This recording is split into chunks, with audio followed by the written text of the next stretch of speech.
रियासत तेलंगाना में गुज़िश्ता 3 दिनों से जारी बारिश चारशंबे को थमी हुई नजर आई। बोधन में गुज़िश्ता 72 घंटों के दौरान सबसे ज्यादा 132.3 मिलीमीटर बारिश रिकॉर्ड की गई। रियासत के दूसरे अजला करीमनगर, सिरसिल्ला, आदिलाबाद, निजामबाद, महबूब नगर, नलगुंडा भी बारिश से मुतासिर हुए हैं। महकमे मौसमियात की तरफ से 8 सितंबर तक बारिश की पेशकयासी की गई थी, लेकिन बारिश थमी हुई देखी गई। लेकिन हैदराबाद में चारशंबे के दिन धूप और बादलों के दरमियान आंख मिचौली देखी गई।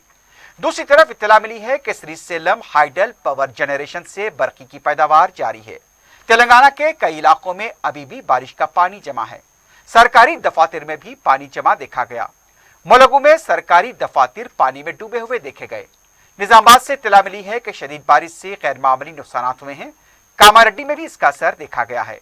जगतियाल में भी बारिश का पानी जमा रहने की इत्तलात मिली है। निजामाबाद और बोधन में कलेक्ट्रेट दफातर में पानी जमा होने की इत्तलात है। बाज़ ज़खारियाब के दरवाजे खोले गए हैं। हैदराबाद के कदीम ज़खारियाब, उस्मान सागर और हिमायत सागर से पानी का अखराज हुआ है। तेलंगाना कामारेड्डी जिले में निजाम सागर प्रोजेक्ट से पानी का अखराज जारी है। निजाम सागर में इनफ्लो 44,800 क्यूसिक बताया गया है। पता चला है कि प्रोजेक्ट से 39,200 क्यूसिक पानी का खराज अमल में लाया गया।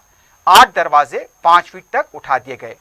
प्रोजेक्ट की मुकम्मल सतह 1,405 फीट बताई गई, जबकि मौजूदा सतह 1,404.66 फीट बताई गई।